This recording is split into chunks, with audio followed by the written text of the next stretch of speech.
Oke, selamat datang di podcast saya nih yang edisi terbaru dengan narasumber yang luar biasa. Kemudian pertama saya juga mau bilang kepada seluruh penonton yang ada di YouTube bahwa kali ini kisah ini saya mau bikin disclaimer, artinya memang penjelasan kita hari ini agak sedikit tepi jurang sebetulnya, cuma saya menganggap untuk pemirsa semua yang ada di YouTube ini dapat mengambil hikmahnya dan ambil sisi positifnya. Jadi bukan sisi negatifnya yang kita ambil di sini. Nah, sekarang kita mulai aja deh. Saya panggilnya A Luki aja ya. Ya, boleh. Boleh. Sebetulnya A ini bekerja di bidang apa sih A? Saya bekerja di bidang penanggulangan HIV. Ada satu NGO lah di Kabupaten Tangerang. Oh, jadi memang yang urus ini orang-orang yang terjangkit. Ya, sebenarnya gini, bukan orang-orang yang terjangkit, justru yang belum terjangkit. Yang belum Maksudnya terjangkit. gitu, orang-orang dari komunitas yang beresiko tinggi terkait seksual ya. Gitu. Oh, seksual ya. Jadi apa sih yang membuat AA itu pengen masuk ke bukan masuk, artinya ini kan seperti separuhnya ya memang mungkin AA digaji lah, tapi kan separuhnya seperti pekerjaan sosial nih buat AA nih. Apa sih yang membuat AA jadi begini? Sebenarnya kembali dari ini ya, panggilan hati bisa, panggilan hati mungkin gitu. Ya, karena memang gini loh.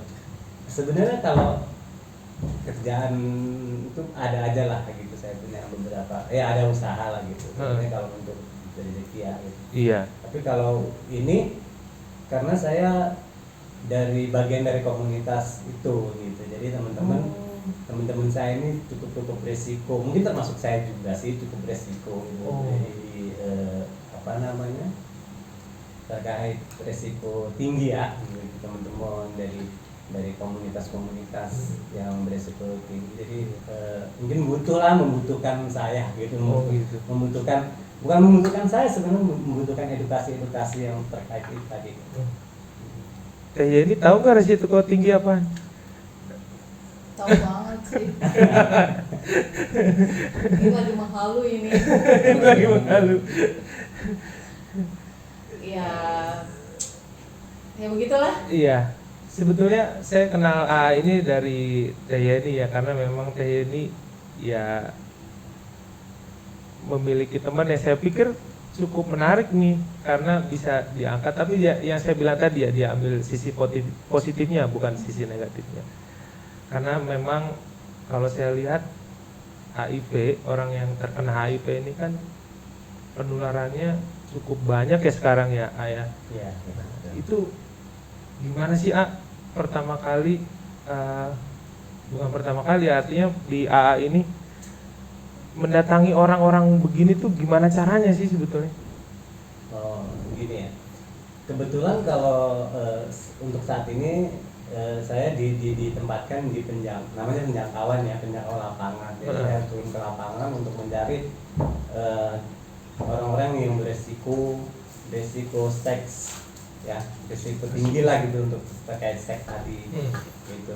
Nah, kita karena memang saya bagian dari komunitas itu juga, jadi kita punya temen-temen dari teman-teman, dari tempat nongkrong, kita tahu nih, oh ini nih orang-orang yang istilahnya, apalagi sekarang kan banyak aplikasi ya, aplikasi media sosial gitu tuh, dari situ juga gitu. Jadi saya datang menawarkan untuk tes PCT namanya, voluntary counseling testing untuk tes HIV ya. Nanti teman-teman ini diajak ke puskesmas untuk tes gitu. Oh gitu. Nah tadi bilang nih aplikasi. Jadi aplikasi itu memang khusus. Ya maaf ya gitu, maksudnya banyak teman-teman yang tanda kutip perempuan menjual diri, atau mungkin laki-laki yang mencari laki-laki gitu. Ya ada aplikasi kan sekarang banyak, ada juga perempuan yang jual diri di online, misalnya open BO di online kayak gitu. Terus untuk aplikasi ya itu tadi, lelaki mencari laki juga ada sih sebenarnya, ada Iya, jadi memang hari ini kita bahasnya ini topiknya agak sedikit LSL. Singkatan apa itu? LSL itu lelaki seks lelaki. Lelaki seks lelaki. Jadi hubungan sesama jenis. Hubungan sesama jenis. Jadi memang buat teman-teman dan pemirsa di rumah yang nonton ini seperti sesuatu yang terjadi, tidak bisa dihindarkan, memang sekarang terjadi gitu.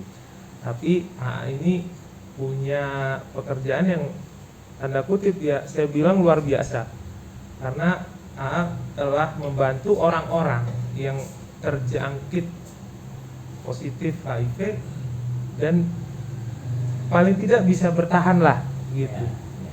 Mungkin mau cerita nih. Kalau membantu yang terjangkit HIV sih sebenarnya gini, saya mencari orang-orang yang beresiko tapi belum terjangkit. Oh gitu. Maksudnya belum terinfeksi lah gitu, bukan terinfeksi HIV. Jadi saya target saya adalah orang-orang yang memang benar-benar yang masih belum diketahui apakah statusnya apakah dia itu udah HIV apa belum. Nah itu kerjaan saya. Nanti seandainya ada yang saya bawa itu dinyatakan positif HIV, itu ada juga yang menanganinya kayak pendampingan untuk minum obat, untuk ngambil obat itu ada. Nah itu kalau sudah terjangkit gitu, apa sih gejalanya yang terjadi itu biasanya? Kalau masih dalam HIV sih belum nggak bisa diprediksi orang itu kena HIV atau enggak. Maksudnya nggak terlihat dari fisik. Nggak terlihat dari fisik ya? Enggak. Nah, Sendiri. memang HIV itu bisa menular lewat apa sih sebetulnya? HIV bisa menular lewat darah yang terutama darah ya, kontak darah, cairan tadi. Cairan dari kelamin lah ya. Gak apa-apa, ngomongin aja di sini. Frekum itu loh yang bukan mandi ya, tapi frekum. Iya. Sebenarnya dari ludah juga ada, tapi sedikit sekali gitu virusnya itu kalau dari ludah. Kita butuh bergalon-galon ludah untuk menularkan. Bergalon-galon ludah untuk menularkan. Jadi ketika kita ciuman itu kalau nggak luka gitu ya, itu nggak menularkan juga. Tapi yang kita takutkan takutnya sariawan atau luka gitu. Nah, penularan dari itu. Penularan dari itu ya. Tapi kebanyakan nih yang terjangkit itu karena laki-laki dengan laki-laki atau laki-laki dengan perempuan. Nah itu gimana? Oh kalau untuk itu sih sebenarnya semua itu sama ya. Rate-nya itu sama sebenarnya, yang beresiko tinggi itu nggak harus laki-laki sama laki-laki, tetapi laki-laki dengan perempuan yang mendekati pasangan itu juga beresiko tinggi kan gitu. Jadi nggak bisa karena laki-laki sama laki-laki nih lebih banyak gitu, enggak. Laki-laki sama perempuan juga banyak. Itu yang kita tak khawatirkan itu laki-laki dengan perempuan. Misalnya orang sudah beristri tapi masih jajan di luar gitu kan, itu. Nah resikonya itu lebih tinggi sebenarnya karena ketika dia terinfeksi HIV dari perempuan yang memang menggunakan pasangan, nah itu nanti akan berakibat beresiko pada istrinya gitu. Banyak yang kejadian begitu? Sejauh ini sih memang banyak. Ya ini saya sharing sama teman-teman ya, artinya dengan kondisi begitu ya jangan diterusin. Jadi kalau mau ya masak sendiri aja, jangan jajan gitu ya. Jadi harus ada kalau di kita itu ada namanya ABC. ABC itu abstinen artinya nggak melakukan seks sama sekali, tapi kan itu nggak mungkin ya. Iya. Itu behavior setia sama satu pasangan. Nah C-nya ini pencegahannya kondom. C-nya itu kondom. Artinya dicegah dengan kondom. Maaf ya, maksudnya walaupun dengan laki-laki atau laki-laki dengan perempuan, dicegahnya dengan kondom itu. Laki-laki dengan perempuan dengan syarat laki-lakinya itu memang suka jajan ya. Kalau laki-laki setia sama istrinya ya nggak perlu. Teman saya sih setia semua sih kayaknya di sini. Ya gimana ya? Ya syukurlah gitu.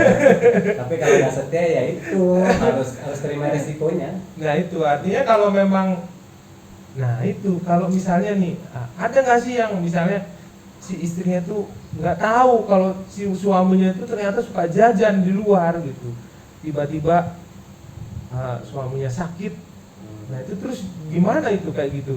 Ya sebenarnya sih setiap istri itu pasti nggak tahu lah suaminya suka jajan. Masa sih? Itu udah pasti. Oh gitu Kecuali ya? kalau ke gap ya. Apa? Kalau ke gap Iya, baru iya, tahu. iya. Kalau dibilang nggak tahu ya pasti nggak tahu.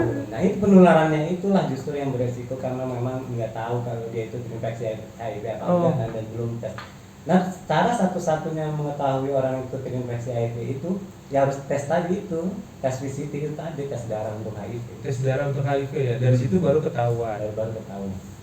Jadi kita nggak bisa ngejudge orang itu kurus kering apa gitu, oh kena HIV nggak bisa. Oh belum tentu ya jadinya. Jadi